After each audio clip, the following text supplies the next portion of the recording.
ওইগুলোই আমাদের পাথেওর জন্য যথেষ্ট। কেননা ওনারা আমাদের দেশের কর্ণধার, ওনাদের কৃপাই আমরা বেঁচে আছি।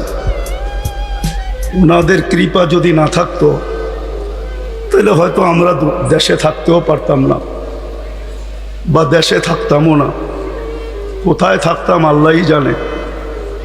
বিদায় আমি কথা লম্বা করতে চাইতেছি না, আমিও আপনাদের কাছ থেকে বিদায় নিতেছি। আমার পরে যেই বক্তা উনি আসবেন, আমি আপনাদের কাছে অনুরোধ রাখব যে আপনারা ওনার কথা শুনবেন এবং দোয়া পর্যন্ত বসবেন, তারপরে এটাকে পরিসমাপ্তি ঘটাবেন। বলে আমি আমার কথা শেষ করলাম। ওমা আলাইনা ইল্লাল বালাগ।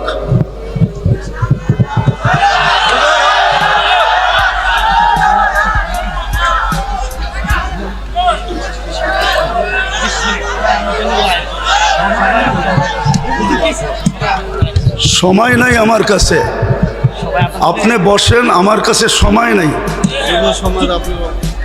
রাখেন রাখেন, আমরা সমাজে উইরা আসি নাই, আমরা এই দেশের নাগরিক। আমরা বসেন বসেন, আমরা ট্যাক্স হোল্ডার নাগরিক, ট্যাক্স দেই আমরা, আমরা ট্যাক্স ছাড়া এই দেশে থাকি না। আপনারা বসেন। আমাদের দেশের কালচার এটা হয়ে গেছে, সবাই হুজুরদের কথা বলে কিন্তু হুজুরদেরকে আন্ডার এস্টিমেট করে। আমি পায়ে হাত দিয়ে বলবো, আমাকে কেউ আন্ডার এস্টিমেট করেন না। আপনারা আমাকে চিনেন না, আমার পরিচয় জানেন না। বসেন, আপনারা বসেন, আমার পরিচয় আপনারা জানেন না, আপনারা আমাকে আন্ডার এস্টিমেট করেন না।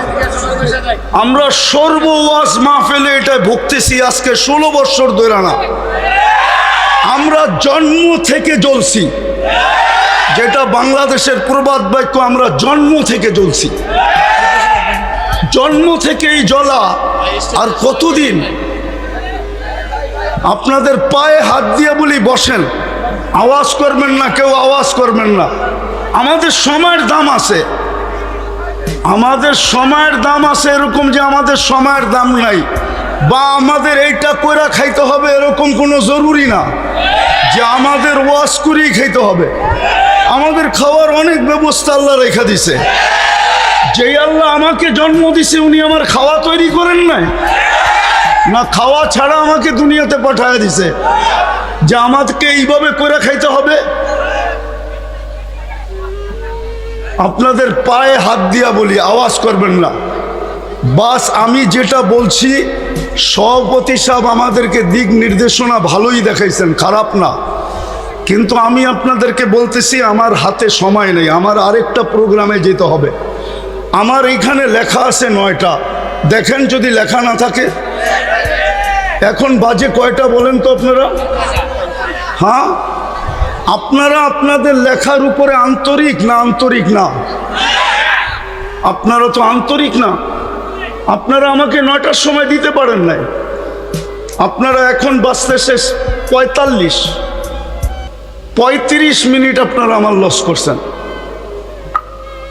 বিদা আমি আপনাদেরকে সময় দিব কোত্থেকে? আমার তো ছিল 9টার থেকে আমি 10টা দিব আপনাদেরকে 1 ঘন্টা। আমার মিশনই তো এই যুবকদেরকে নিয়ে খেলা। আমি তো যুবকদেরকে নিয়েই খেলি, যুবকদেরকে তো আমরাই তৈরি করছি। আমি যদিও দেশের স্বাধীনতা দেখি নাই, আমি দেখব কোত্থেকে? ওই 4 তারিখের রাত্রে তো আমি ইংল্যান্ড থেকে কানাডায় যেতেছিলাম, আমি তো জমিনেই ছিলাম না, 39,000 ফিট উপরে ছিলাম। নামার পরে আমি শুনছি দেশ স্বাধীন হয়ে গেছে। ওই দিন থেকে আমার দিলে জন্ম নিছে। আর আমি জানি আমার দেশের যুবক নিয়ে কোথায় রিচার্জ চলতেছে। আমার দেশের কয়জন বলতে পারবে এটা আমি জানি না, কিন্তু আমি জানি আমার দেশের যুবকদেরকে নিয়ে কোথায় রিচার্জ চলতেছে, কোন কোন দেশে বাংলাদেশের যুবক নিয়ে রিচার্জ চলতেছে। যে একটা দিন ছিল স্বপ্নে ভাবতে পারতো না। স্বপ্নে যদি কেউ কাজ করা ভাবতো, যে উনি স্বপ্নে ভাবতেছে ঘুমের ভিতরে যে কাজ করা ফেলবে, তো উঠা দেখছে হ্যান্ডকাপ নিয়ে দাঁড়ায় আছে। যদি জিজ্ঞাসা করে হ্যান্ডকাপ, বলে তুমি তো স্বপ্নে দেখতেছিলে না সরকার কাজ করবা, আমরা টেকনোলজির মাধ্যমে জেনে ফেলছি, বিধায় তোমার হাতে হাত করি পড়াইতে চলে আসছি। আমার দেশের যুবকরা স্বাধীনতা আইনা দিছে। যুবকরা যদি না দাঁড়াইতো আরো 50 বছরের ভিতরও কারো স্বাধীনতা আনার ক্ষমতা ছিল না। বিদায় আমার যুবকদেরকে নিয়ে কোথায় রিসার্চ চলতেছে আমি জানি। পেন্টাগনের কোন কাম